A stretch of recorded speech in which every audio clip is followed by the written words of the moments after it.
Hai geng, selamat datang lagi di Teman Cerita. Yang karena cerita tentang Rika CS kemarin di Banyuwangi itu kan heboh ya. Terima kasih udah pernah nonton. Dan banyak banget dari kalian yang komen nih penasaran untuk gimana sih kelanjutan cerita dari anaknya Dinar yang katanya sampai sekarang masih digangguin kan tuh katanya. Soalnya ceritanya mau panjang banget. Tapi kita udah jiper banget kemarin juga. Perkara ada gangguan-gangguan yang nyebelin gitu. Semoga hari ini kagak ada ya. Kita udah silaturahmi, udah maaf-maafan kemarin. Nah, jadi buat kalian yang mungkin aja belum nonton yang part 1 yang kemarin, nonton dulu yang itu. Soalnya ditakutkan kalau nonton yang ini duluan, kalian kayak gitu. Yo nih keong lu kebingungan. Jadi yang itu dulu ya. Nah, alhamdulillahnya nih, shout out pokoknya buat Mbak Rika sudah bantu untuk menghubungi sahabatnya Dinar biar bisa cerita juga untuk kita tahu nih versinya Dinar tuh sebenarnya seperti apa sih? Gimana keadaannya sekarang juga? Tapi sebelumnya dari tadi kita ngerasanya kok dingin banget ini ruangan ya. Sampai kita pakai jaket gini perasaan tapi AC tuh udah 23 kagak dingin-dingin amat. Cuaca di luar kan juga panas ya. Yang mana kalau dingin-dingin begini enaknya berdua nama ayam nih. Tapi lupa gue kagak punya ayam. Yaudah minum yang anget-anget enak kali ya. Umur emang gak bisa bohong deh gengs. Kalau udah jongkok begini nih badan nih, pengennya minum jahe gitu biar ada nih anget gitu, badannya fit terus. Ala-ala berasa di puncak. Yang keadaannya kan udaranya dingin. Jadi kalau minum jahe langsung gitu, strong gitu. Nah tapi gengs, gue nemu nih minuman jahe premium yang nyebrang alias beda banget sama minuman jahe pada umumnya. Karena minuman jahe ini perpaduan dari jahe dan creamer yang kawin dan melahirkan minuman jahe creamy dengan rasa yang wah, gila sih. Serius, kalian nih, kalau udah nyobain minuman jahe ini, bakalan ketagihan dan memandang minuman jahe-jahe lainnya. Kayak, segitu doang rasa lu. Langsung aja deh kita spill. Nama produknya itu Altan Creamy Ginger. Wah, ini jujur gak pakai lebay gue. Semua orang yang gue suruh cobain ini pada approve, bilang ini tuh minuman jahe seenak itu. Kita bikin aja yuk. Gengs, kalau situasinya kayak dingin-dingin begini, tapi kita kan kagak punya ayam gitu ya, cuma pengen diangetin, ngenes banget, tapi jangan sedih. Karena biasanya gue udah nyetok nih di rumah yang namanya Altan Creamy Ginger. Yaitu minuman jahe berkualitas yang enak banget rasanya. Beda pokoknya ini tuh sama minuman jahe lainnya ya. Soalnya ini bener creamy banget. Jadi selain rasanya unik dan enak, bisa juga menghangatkan tubuh. Sumpah deh, buat kalian pecinta jahe kalau udah nyobain ini pasti ketagihan banget. Soalnya itu semacam game changer buat minuman perjahean, gengs. Langsung aja karena kita udah sedia di sini, kita buat bersama Chef Hido. By the way, ini satu boxnya isinya ada 10 sachet ya, gengs. Jadi ini tuh bisa banget buat satu keluarga di rumah deh. Dan lihat, packagingnya bagus banget. Bukan kaleng-kaleng, ini tuh bener-bener jahe premium. Cara buatnya pokoknya gampang. Ini kita buka aja sachetnya, kita tuangin di gelas, dan kita tuangin semuanya. Dan kalau udah, tinggal siram air panas. Cuma misalkan, kalau kalian sukanya minuman jahe yang dingin, bisa juga sih pakai batu es. Wah gila, ini aromanya juga langsung semerbak, gengs. Lihat deh, dari tekstur dan warnanya aja udah kelihatan banget creamy-nya kan? Setelah kita aduk, ini beber creamy-nya, aduh kelihatan banget gengs, jahe tapi kayak kental gitu. Wih, enak banget, wanginya juga mantap. Maaf kita kagak bisa berhenti minum jadinya, enak banget. Pokoknya kalau lagi musim dingin atau lagi musim hujan dan membutuhkan kehangatan tapi nggak punya ayam, yang enak-enak langsung aja deh, seduh Altan Creamy Ginger. Minuman jahe premium yang pastinya enak dan sehat. Badan kita udah anget nih, lanjut yuk kita ngomongin kasus yang lagi anget-anget juga. Yuk! Oke, minuman jahenya udah ready. Kita mulai sekarang ya. Jadi kalian inget gak? Waktu kemarin si Rika dan teman-temannya pada on the way tuh ke desa yang kata orang-orang sana adalah lokasi dari cerita KKND Desa Penari. Mereka pas malamnya itu kan ada sempat ngumpul di hotel buat ngobrol-ngobrol. Yang kayak mutusin kita kemana lagi ya nih? Terus tahu-tahu di situ Dinar nyium bau singkong rebus, singkong bakar sorry. Setelah itu dia pulang ke rumahnya kan. Karena memang dari awal si Dinar ini gak ikutan nginep sama mereka. Perkara kan dia punya rumah di Banyuwangi emang orang situ. Pokoknya Dinar waktu itu pulang sekitar jam 10 malam. Dianterin sama Kio naik motor sewaan. Yang mana ternyata lagi kan mereka emang sedekat itu FWB-an. Nah, dari sinilah kita bisa tahu cerita dari versi Dinar. Dimana pada saat mereka pulang tuh, Dinar sama Kio ini cerita melipir dulu ke warung pinggir jalan buat ngobrol mengenai kehamilannya Dinar. Yang mana tujuan mereka ikut si Rika nih ke Banyuwangi bukan semata-mata mau ikut liburan doang. Atau misalkan si Dinar nih mau pulang kampung ke sana ya. Melainkan Kio ini niatannya mau ngadep ke orang tuanya Dinar juga, geng. Buat ngomongin hal pernikahan. Cuman dari Dinarnya sendiri sebenarnya itu tidak yakin kalau ayahnya akan setuju. Sementara memang kalau ibu ibunya Dinar itu lagi kerja TKW di Dubai. Masalahnya Dinar itu semacam sudah dijodohin sama kerabat ayah dan ibunya gitu loh. Yang kerjanya juga di Dubai sana. Semacam agen yang nyalurin ibunya. Bisa dibilang ya atasan emaknya lah. Namun Dinar ini emang gak serk nih di hatinya. Selain emang belum pernah ketemu, yang dijodohin sama dia itu usianya lebih tua. Udah berumur gitulah, walaupun memang sudah mapan ya. Cuman dibandingin sama si Kyo, yang baru lurus ya emang jomplang. Apalagi si Kyo ini perawakannya. Itu kan emang agak-agak selengean tuh. Fix banget ini bapaknya pasti ngamuk kalau tahu Dinar ini MBA anaknya Kyo. Ya udah jadinya pada saat itu si Kyo ini juga maju mundur nih perasaannya. Karena pas dia sebenarnya udah niat mau nekat ngadep bapaknya Dinar, Dinarnya kayak, ntar dulu deh, nunggu ibuku pulang aja. Soalnya Dinar merasa ibunya lebih bisa diajak ngomong. Ya si Kyo sebagai laki-laki jadi ragu-ragu lagi nih buat menghadapi itu. Mana dia kan juga belum kerja nih masalahnya. Jadi belum bisa pede banget juga bilang, Om saya akan bertanggung jawab menikahi anak perempuan Om gitu. Mau dikasih makan apa? Nah pas lagi udah ngobrol-ngobrol begitu ya. Dan mereka sepakat untuk nunggu beberapa hari lagi. Untuk bisa memikirkan matang-matang nih. Biar nggak salah langkah membuat orang tuanya Dinar marah. Dinar disitu bilang akan nelfon ibunya dulu buat ngasih tahu. Ya udah akhirnya mereka cabut tuh pergi untuk nganterin Dinar balik. Pas lagi bayar-bayar nih, tahu-tahu nggak ada angin, nggak ada hujan. Si bapak-bapak pemilik warung itu kayak ngeliatin Dinar terus bilang, nuwun sewu, Mbak, tasisi toh. Maksudnya kayak, Mbak lagi hamil ya? Kayak tahu-tahuan dari mana nih si bapaknya nih? Masalahnya Dinar ini hamilnya baru sekitar mau 2 bulan. Dan perutnya nggak kelihatan sama sekali, geng. Soalnya Dinar pakai bajunya juga kayak oversize, yang ketutup banget gitu, nggak kelihatan sama sekali dia hamil. Ya Rika sama teman-teman lainnya aja juga nggak tahu kan kalau ternyata sahabatnya sendiri itu lagi hamidun. Tapi karena ngerasa si bapak pemilik warung ini kan orang lain gitu, stranger. Jadi Dinar ini ngerasanya kayak nggak apa-apa lah kalau emang ketahuan dia hamil, kan apa ngaruhnya gitu ya. Jadi dijawab, iya pak. Si bapaknya itu bilang lagi, ojo lu bengi-bengi, ketinggalnya kurang apik, wadini ono sing ngintil. Dijaga ya mbak badannya, jangan keluyuran kemana-mana dulu kalau nggak ada perlu, maksudnya gitu. Terus bapak itu bilang lagi kayak gini nih, mambunya ketinggal sangat soalnya. Baunya kenceng banget soalnya mbak. Dibilang kayak bau, si Dinar kan kayak nyium bajunya gitu ya. Bau apa maksudnya, emang gue bau? Nah tapi si Kyo ini ngerasanya si bapaknya ini apaan sih ikut campur begini. Langsung dia narik Dinar naik ke motor gitu sambil bilang, matur nuwun sangat sampun diwarahi pak, nageng siku sana urusannya sinten. Terima kasih nasihatnya pak, tapi itu bukan urusan bapak. Langsung ngegas gitu si Kyo, balik buru-buru mereka. Habis Kyo emang marah nih, ngiranya si bapak itu nguping pembicaraan mereka berdua. Padahal mereka tadi ngomongnya udah bisik-bisik, udah pelan-pelan banget perasaan. Habis setelah ngantar Dinar pulang, Kyo balik ke hotel. Nah sampai di rumah nih, Dinar tuh kan ganti baju terus dia rebahan gitu, siap-siap buat tidur. Pas malam tiba-tiba sereng gitu, kecium bau singkong bakar lagi gengs. Nah Dinar jadi keingetan omongan Kyo sebelumnya di hotel waktu di video part pertama ya, yang bilang kalau ada bau-bauan singkong bakar begini berarti ada yang ngikut. Jadi langsung parno dong si dia. Wah, jangan-jangan makhluk yang di hostel tadi ngikut nih. Dinar yang tadinya mau tidur mutusin, aduh mandi dulu aja deh biar bersihin badan gitu, nggak ada yang nempel kan pamali ya habis dari luar. Ya udah malam-malam dia mandi tuh. Tapi entah kenapa pada malam itu suasananya nggak enak aja gengs. Apa mungkin dia udah lama nggak balik ke rumah ya, karena kan ngerantau tuh kuliah, jadi ngerasa kayak asing lagi nih dengan suasana rumah. Nah pas dia mandi nih, tiba-tiba aroma singkong itu lewat lagi dan lebih kenceng baunya gengs. Pas lagi kayak nyari sumbernya, dari mana ini aroma? Karena kan nggak mungkin gitu dari sabun atau sampo, mana ada sabun sampo singkong. Tiba-tiba ada yang ngetok kamar mandi, dok dok dok dok dok. Dan ternyata itu ayahnya geng sambil teriak, jangan mandi malam-malam Pak Mali. Ya udah buru-buru si Dinar nyelesain mandinya terus keluar gitu kan. Padahal maksudnya tadi dia mandi malam-malam dikiranya kan Pak Mali kalau habis dari luar terus nggak bersihin diri. Malah ternyata dia mandi malam disebutnya Pak Mali sama bapaknya. Jadi serba salah si Dinar. Cuman memang setelah dia mandi, aroma singkong itu tidak tercium lagi gengs. Jadi dia bisa merasa lebih tenang dan lanjut tidur. Tahu-tahu dia kayak kebangun dari kasurnya. Tapi semua kondisinya udah gelap gitu di sekitarnya. Jadi kayak dia cuma bisa melihat dirinya sendiri di kasur gitu, sama ada spraynya dia tempat itu berdarah. Kayak bercak darah gitu, gimana sih? Dinar kaget loh, ini darah apa? Apa yang terjadi kan gitu kan? Terus sayup-sayup dia denger nih, ada kayak suara orang yang lagi makan tapi ngecap geng. Kayak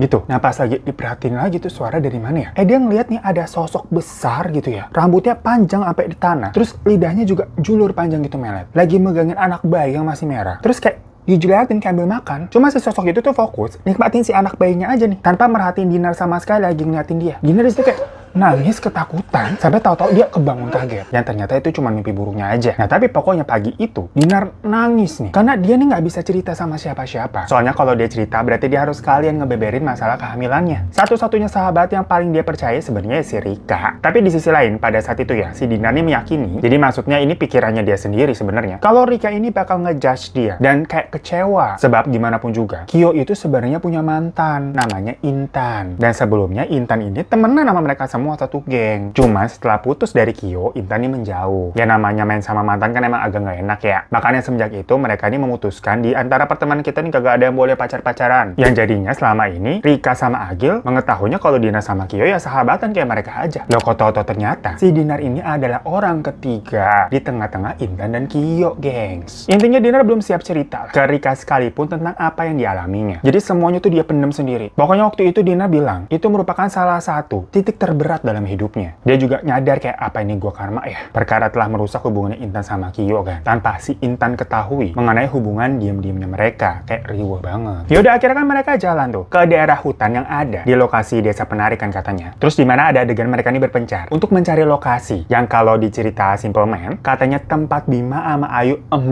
ih di mana sih tuh? Cuman atas dasar kepo penasaran aja, geng. Nah, di situ juga posisinya Kyo sama Dinar kan boncengan tuh berdua naik motor. Dari awal pergi ya mereka emang berduaan. Nah, si Kyo tuh bilang kalau semalam tuh sebenarnya dia lagi pengen. Dan sebenarnya tujuan dia mau ngantar Dinar malam itu juga pun mau minta jatah. Tapi kebetulan moodnya Kyo ini udah dihancurin sama bapak-bapak pemilik warung yang bikin dia emosi. Jadi udah ambiar aja udah lupa deh. Tapi pas sampai hotel nyesel juga nih. Jadi sepaneng dia. Antara lagi pengen ditambah emosinya dia juga tuh. Nah berhubung ini situasinya mereka lagi misah. Dan kayak dilihat nih banyak nih spot-spot sepi nih. Sabi kali ini. Jadilah Kyo minta jatah tadi. Dinar awalnya nggak mau. Kayak yang bener aja dong masa di sini. Tapi Kyo bilang ya abisnya mau di mana lagi? Di hotel. Hotelnya kan sharing mana bisa. Mau di rumah kamu. Ada bapakmu. Ya karena Dinar ini memang tipe-tipe cewek lemah. Yang maksudnya nggak bisa berargumen nih. Apalagi ngelawannya sama si Kyo. Jadinya dia selalu kalah dan akhirnya nurut-nurut aja. Maaf ya ini agak 18+ angkat gitu. Pokoknya karena posisinya Dinar ini memang lagi hamil. Plus mereka lagi di hutan juga nih situasinya. Jadi mereka nih berencana mau melakukannya dengan ini dan ini. Ngerti lah ya. Yang penting spanningnya Kyo nih dikeluarin dah dia kagak ngomel-ngomel. Ya udah dari situ Kyo muter-muter. Nyari tempat yang dirasa sepi nih dari orang-orang. Karena kan pada hari itu yang udah diceritakan juga. Emang lagi banyak orang kok yang ke situ dengan tujuan nggak tahu wisata, nggak tahu bikin vlog kayak buat YouTube gitu. Jadi nggak sepi-sepi amat. Akhirnya mereka masuk nih lebih dalam lagi. Sampai markirin motornya dulu, terus mereka tuh sedikit jalan tuh ke dalam. Melewati pohon-pohon gitu di sekitarnya. Yang udah beranggapan kagak mungkin dia ada orang sampai masuk-masuk ke sini juga ngapain gitu. Jadi di sini mau mengklarifikasi juga kalau mereka ini itu tidak melakukannya di tempat Bima sama Ayu ya maksudnya ya. Karena emang si Kyo juga kagak nyari itu tempat di mana lokasinya juga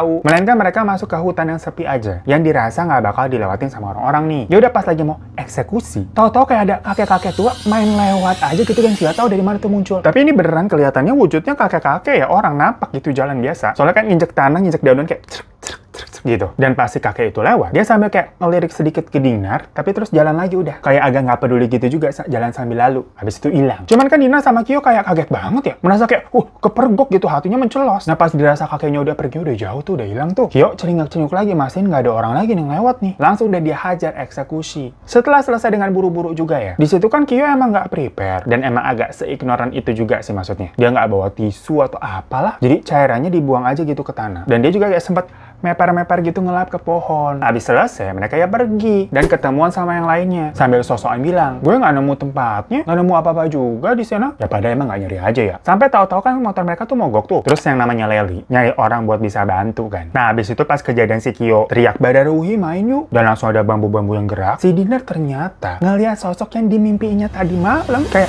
ngintip gitu dari balik hutan. Samar-samar gitu di pohon bambu. Jadi ada sosok cewek gede, rambutnya panjang. Sama lidahnya juga melet panjang gitu ke tanah. Makanya Dinar di situ ketakutan banget. Dan jadinya marah-marah ke si Kyo karena ngomongnya tuh sembarangan. Tapi setelah itu, gak ada hal aneh banget sih yang mereka alami sampai akhirnya mereka kan balik ke hotel. Dan Dinar balik nih ke rumahnya. Cuman ternyata menurut ceritanya si Rika, itu kan Kyo sempat kesurupan tuh di hotel pas malam-malamnya kan. Sementara Dinar nih memang udah di rumah dan gak ngeliat kejadian itu juga. Pokoknya pas dia lagi mandi pada saat itu nih, mandi malam lagi si Dinar. Hawanya tetap gak enak yang ngerasanya. Sampai di punggung belakangnya tuh, Dinar tahu-tahu ngerasa kayak ada jilat. Tapi Dinar kayak gak berani nengok. Dia langsung menggigil nih karena udah malam-malam. Mandi pakai air dingin. Terus ngerasa ada yang apa apa nih di belakang gue? Udah mau nangis dia. Tahu-tahu pintu kamar mandinya diketok lagi. Dok, dok, dok, dok, dok. Yang lagi-lagi itu bapaknya. Bilang, "Nah, ini HP kamu nyala terus nih, si Rika nelfonin." Lagi-lagi bapaknya kalau ngedor pintu kagak santai ya. Tapi hal itu justru memecah ketakutannya si Dinar. Dia langsung buru-buru pakai anduk. Udah nggak mau lihat belakang, terus langsung buka pintu gitu ngeliat bapaknya kan. Udah nyodorin HP nih bapaknya. Masih dengan gemeteran tapi udah cukup lega. Karena beber ngeliat ada bapaknya di depannya kan aman gitu rasanya. Diangkat telepon itu sama Dinar. Dan ternyata Rika ngabarin masalah Kyo kesurupan dan bilang mereka nih mau balik tuh ke Semarang. Ya udah kalau kalian ngikutin yang 4 Rika kemarin. Dari situ Dinar sama bapaknya nyusul ke hotel. Habis itu bawa si Rika, Aga sama Kyo ke rumah mereka. Dinar sebenarnya seneng banget pada saat itu ternyata, gengs. Karena jadinya di rumah dia nggak sendiri, melainkan ada banyak orang dan dia tidurnya ditemenin Rika. Ada temennya. Jadi di dalam hati sebenarnya Dinar ngerasanya lega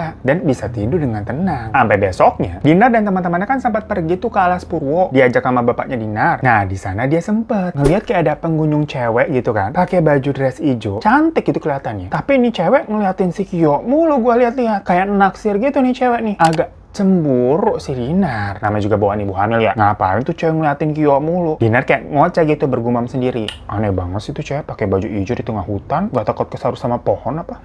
Gitu. Mulut julid-julidnya iri-irian cewek lah. Nah, Rika yang denger kayak Dinar ngapain ngomong sendiri. Ditanya, "Kenapa kamu, Din?" "Ah, enggak, kok nggak apa-apa." Lagi-lagi Dinar nggak bisa cerita tuh alasan kenapa dia nggak suka nih ada cewek ngeliatin si Kyo. Kan Rika belum tahu hubungannya Dinar sama Kyo. Setelah dari situ kan ada juga adegan tahu-tahu topiknya Kyo itu ditemuin di goa kan waktu hilang. Terus mereka semua dengar ada suara cewek dari dalam goa. Sampai bapaknya Dinar sendiri tuh merinding dan langsung pada pulang. Nah, malam harinya setelah dari sana dari Alas Purwo, pas udah mau tidur, lagi-lagi Dinar mimpi. Dia kebangun di ranjangnya nih dalam keadaan sama tuh, spraynya berdarah dan situasinya gelap kayak mimpi sebelumnya pokoknya. Terus ada sosok wanita berambut panjang gitu ya yang megangin bayi merah. Tapi kali ini dia nggak lagi jelatin ini bayi nih, melainkan dia ngeliatin Dinar terus berdesis gitu kayak ular. Yang setelah itu Dinar langsung bangun. Yang ternyata di sebelahnya nih si Rika nih lagi tidur tapi kayak berdesis kayak ular gitu, geng. Jadi semacam ngigo tapi ngigonya serem. Dinar udah coba kayak mau bangun Rika. Rik, kamu kenapa? Tapi si Rika ini tetap nggak bangun-bangun, berdesis terus. Akhirnya Dinar keluar tuh. Yang di ruang tengah kan ada si Agel sama Kyo tidur kan, dibangunin. Habis itu dia juga bangunin bapaknya. Rame-rame mereka mencoba nyadarin si Rika, tapi si Rika tetap nggak bangun-bangun, tetap mendesis terus. Pas bapaknya kayak mau ngangkat kepalanya Rika gitu kan dari kasur, maksudnya mau dikasih minum. Katanya palanya itu berat banget, kagak bisa diangkat, gengs. Mereka akhirnya baca-baca doa. Dan gak lama setelah itu, Rika kebangun. Tapi kalau versinya Rika, dia kan ngerasanya nggak kenapa-napa. Gue kayak tadi cuma mimpi buruk doang ngeliat ular. Tapi kok pas lihat muka orang nih pada heran ngelilingin gue. Nah, di situ Dinar di dalam hatinya nih mikir macam-macam. Karena menurutnya, apa mungkin si Rika sampai kayak begitu? Perkara lagi nginep di sini nih, lagi deket gua. Yang dari kemarin-kemarin emang udah dapat gangguan. Pokoknya sampai akhirnya Rika ngajakin mereka sholat malam. Dinar pikirannya masih kemana-mana tuh. Kenapa dia bisa sampai digangguin? Terus kenapa tahu-tahu Rika jadi keikutan juga? Apa salahnya? Apa jangan-jangan gara-gara Rika deket gua ya gue bawa sial nih? Pokoknya ngawang lah itu pikirannya kemana-mana. Sampai tahu-tahu dadanya nih kayak ngerasa panas terus kayak beleh, pingsan. Yang ternyata dia kan kesurupan waktu lagi mau sholat sama Rika kan. Tapi kalau versinya Dinar nih, sama, dia ngerasanya nggak kenapa-napa. Pokoknya pas bangun tahu-tahu badannya udah lemes aja. Jadi rasanya kayak tidur biasa, nggak inget apa-apa. Yang tapi kalau tidur kan sebenarnya kalau kita bangun badan seger ya. Kalau ini nggak, badannya lemes, capek gitu. Ya mungkin hal seperti itu juga yang dirasain sama Rika tadi tuh waktu mimpi ular, padahal aslinya dia desus-desus mulu. Sampai dari situ semuanya kan balik tuh ke Semarang. Nah, malam berikutnya ternyata Dinar kesurupan lagi, gengs. Dan kejadiannya sama nih. Dia lagi rebahan mau tidur, tapi sebelum tidur pikiran dia masih kemana-mana gitu. Yang dalam konteks ini si Dina mikirin kehamilannya, terus masalah sama teman-temannya kenapa ikutan diganggu. Itu semua tuh karena dia atau bukan. Yang kalau iya, ya kenapa? Sampai tahu-tahu lagi mikir gitu lagi bengong. Di ujung tempat tidurnya nih, di depan kakinya, itu ada beber sosok wanita besar gitu, tapi kayak cepat banget kejadiannya. Jadi kayak lagi ngawang-ngawang, tahu-tahu ada sosok itu di depan matanya kayak kaget, hah, langsung black out, hilang nggak inget apa-apa. Cuman yang kali ini bukan mimpi ya. Yang tahu-tahu pas Dinar ini kebangun, udah ada bapaknya nungguin dia sadar. Yang Dinar juga baru tahu dia tuh abis kesurupan. Di situ sang bapak nanyain, kamu kenapa dong? Kamu berbuat apa sampai ketempelan begini terus-menerus? Dinar yang emosinya campur aduk ya, menjadi sangat sensitif banget, langsung nangis-nangis. Sujud-sujud dia di kaki ayahnya, sambil minta maaf dan cerita perihal kehamilannya, gengs. Ya tapi kan ini realitanya ya, karena ini ceritanya beneran di dunia nyata loh, bukan cuma cerita sinetron semata. Pengakuan tersebut ternyata membuat sang ayah ini marah besar dan kecewa. Jadi nggak ada tuh adegan-adegan kayak dirangkul, atau adegan mengharu biru antara ayah dan anak perempuan semata wayang nih, satu-satunya anak satu-satunya si Dinar. Itu nggak ada, geng. Yang ada si bapak ini malah langsung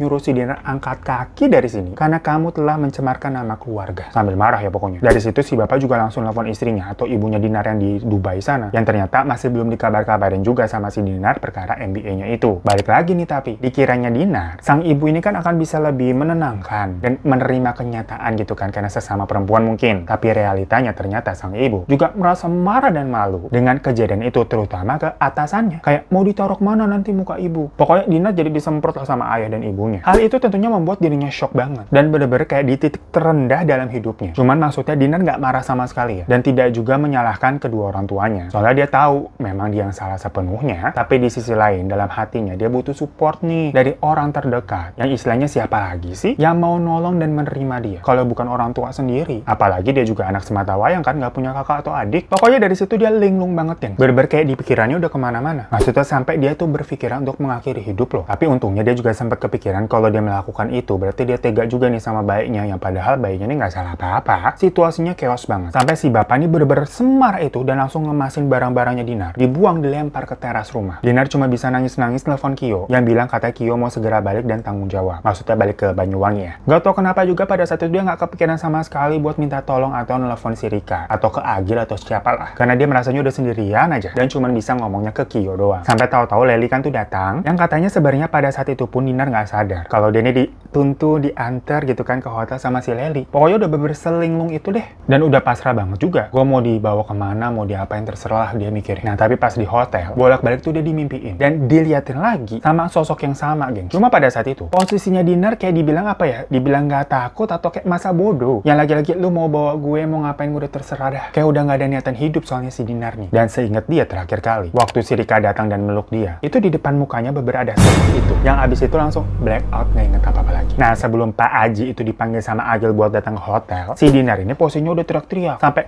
ngeremas-ngeremas perutnya sendiri kayak kesakitan gitu, gengs. Dan ternyata pas Pak Aji sama jamaah lainnya udah datang, dibilangin tuh sosok yang masuk itu adalah sejenis wewe gombel yang emang mau makan anaknya Dinar. Dan karena Dinarnya memang udah nggak ada perlawanan, jadinya sosok itu dengan mudah banget masuk. Yang tapi untungnya bisa diusir sama Pak Aji nih sebelum Janina kenapa-napa. Dari situ Pak Aji bilang kalau Dinar ini udah diincer sama banyak makhluk karena posisinya lagi hamil dan anak dalam kandungannya itu baunya tuh katanya ngundang banget. Nah si sosok wewe gombel ini itu dari awal dari hotel emang udah kepincut. Jadi memang makhluk itu emang penunggu hotel, geng. Jadi ini bukan kayak makhluk yang dari hutan atau dari mana-mana ya. Dan energinya paling kuat. Terus ditambah Dinar ini kan melakukan hal yang enggak sama Kyo di hutan. Nah dari situ si Kyo itu juga diikutin sama jin perempuan. Dan Dinar ini diikutin juga sama 9 makhluk, geng. Bayangin 9, tapi memang semuanya kalah saing sama si wewe gombel ini yang emang udah ngetekin dari awal. Jadi emang sekuat ini. Tapi setelah semuanya berhasil diusir sama Pak Aji dan Kyo juga mau tanggung jawab ya. Meskipun memang dari awal mereka udah yakin gak bakal dapat restu orang tua, cuman gak menyangka Dinar akan diusir. Akhirnya si Dinar dibawa ke Semarang untuk dinikahi. Sambil ngurus persiapan pernikahan mereka, mereka tinggal nih di rumah keluarganya Kyo. Dan ternyata pada saat itu posisinya Dinar itu masih sering juga dimimpiin hal yang serem-serem. Soalnya istilahnya walaupun apa ya, raja wewe gombel ini udah berhasil diusir, tapi hal itu membuat setan-setan lainnya lagi nih pada deketin lagi. Lah sebelumnya ada 9 yang ikut, untungnya orang tuanya Kyo itu kayak ngerangkul Dinar gitu loh. Karena yang ngerasa gimana pun juga kan ini perbuatan anaknya yang emang harus tanggung jawab. Di kamarnya Dinar itu kayak dikasih gunting gitu di sebelah tempat tidurnya. Yang katanya biar makhluk halus tuh takut buat ngedeket. Terus Dinar juga kayak dikasih peniti gitu di bajunya. Yang pokoknya itu hal-hal semacam apa sih ngomongnya ya? Kepercayaan buat ibu hamil lah. Ya percaya nggak percaya, karena emang pas melakukannya Dinar ini paling-paling ya mimpi buruk doang. Tapi udah nggak pernah kesurupan lagi atau lihat penampakan secara langsung gitu. Sampai akhirnya Dinar ini lahiran dan tetap tinggal bareng di rumah keluarganya Kyo. Karena Kyo ini kan statusnya masih lama-lamar kerja ya dia. Nah ternyata alhamdulillahnya anaknya kan lahirnya normal sehat. Tapi katanya anaknya itu setiap malam, gengs, bener-bener setiap malam nggak pakai jeda gitu ya, selalu panas dan sering rewel. Awalnya Dinar khawatir kayak,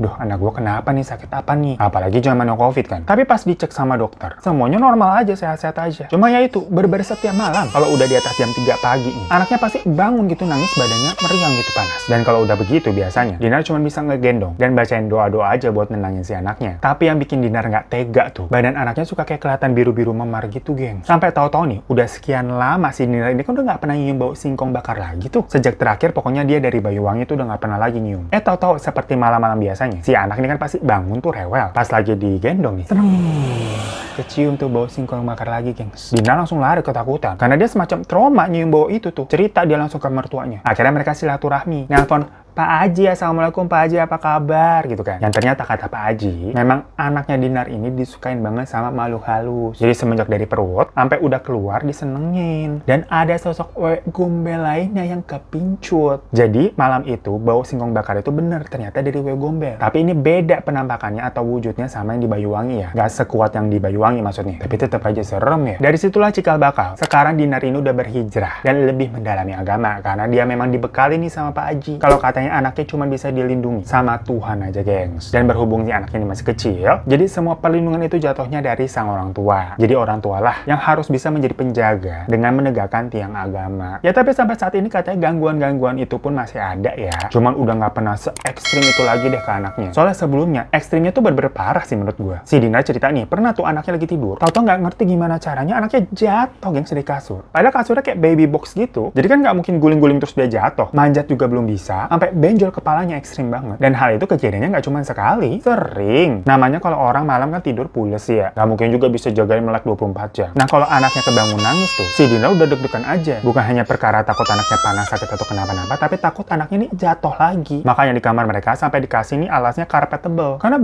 berkali-kali kejadiannya, geng. Yang mana kalau kata Pak Haji, hal itu susah memang dihilangin. Perkara si anaknya ini emang udah beda aja. Udah punya bau sendiri yang memang disukai sama makhluk halus. Makanya tadi dibilang cuman bisa dibantu dari orang tuanya aja, makanya disuruh pertebal agama. Sampai si anak ini nantinya besar dan bisa ngelindungin dirinya sendiri dengan doa-doa. Jadi bisa dibilang saat ini nih, Dinar sama Kyo itu sedang membesarkan anak yang nantinya sangat tinggi kemungkinannya ini anak jadi indigo, gengs.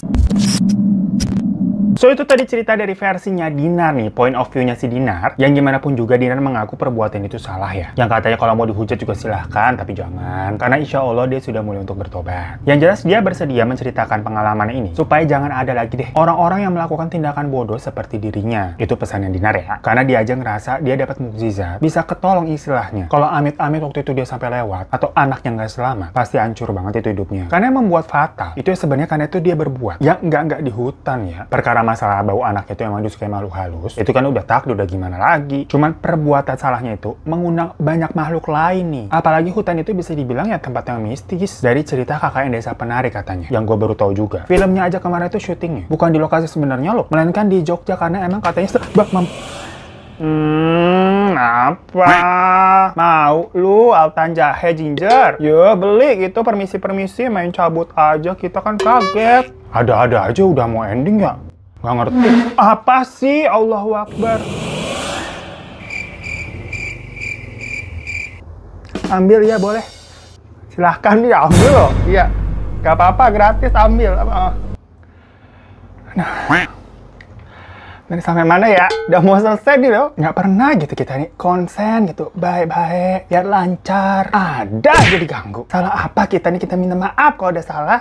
Kemarin kan habis lebaran kita maaf-maafan. Udah emosi, tahan gitu ya. Tadi kita lagi ngomongin syutingnya film KKN Desa Penari aja, lokasinya bukan di lokasi sebenarnya, tapi di Jogja tuh kalau nggak salah. Yang katanya kalau di lokasi sebenarnya emang seberbahaya itu. Ya kok ini lagi bisa cosplay jadi Bima sama Ayu beneran di lokasinya. Ya lagi-lagi untung aja endingnya kagak bernasib sama, walaupun masih mistis juga kejadian sampai sekarang ya. Dan untuk masalah hubungan antara Dinar dan orang tuanya, sampai sekarang pelan-pelan tuh Dinar masih mencoba melakukan pendekatan biar bisa dimaafkan, karena gimana pun juga kan itu orang tuanya. Dan Dinar juga perlu nih mendapatkan restu, karena dia belum dapat restu semenjak menikah dengan Kyo buat kedamaian hidup. Dan siapa tahu itu bisa juga menjadi kekuatan buat anaknya nih dari gangguan makhluk-makhluk halus. Ya semoga semuanya bisa happy ending lah ya, gengs. Terima kasih juga pokoknya untuk cerita Dinar ini dan Mas Kyo, semoga semuanya happy-happy lah. Dan thank you semua juga buat kalian udah nonton. Jujur nih gue udah ngerasa nggak tenang, pingin cepet-cepet udahan aja gitu maksudnya. Dari tadi udah dak dik duk gitu hati. Pokoknya kalian kalau mau mendapatkan Altan Creamy Ginger ini yang rasanya enak banget, jangankan makhluk halus tuh pengen pada nyomot gitu gratisan ya. Emak gue tiap ada orang kesini itu selalu ditawarin dan dikasih ini. Padahal kan maksudnya,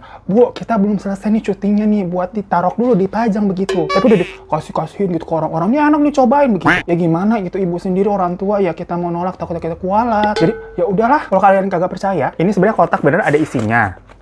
Nah yang ini, isinya udah kosong, gengs. Udah dibagi-bagiin, tapi yang ini masih ada ya. Gue masih merelakan yang satu ini dibagiin sama orang-orang. Itu biar kagak pelit-pelit banget. Tapi ini membuktikan kalau rasanya seenak itu beneran gue kagak bohong. Kalian harus cobain. Untuk info selengkapnya ada di deskripsi di bawah ya. Sekali lagi thank you semuanya. Dan jangan lupa untuk klik subscribe buat yang belum. Kalau udah terima kasih. Duh gue udah belibet udah nggak fokus. Ya udah deh terima kasih. Assalamualaikum warahmatullahi wabarakatuh. Dadah.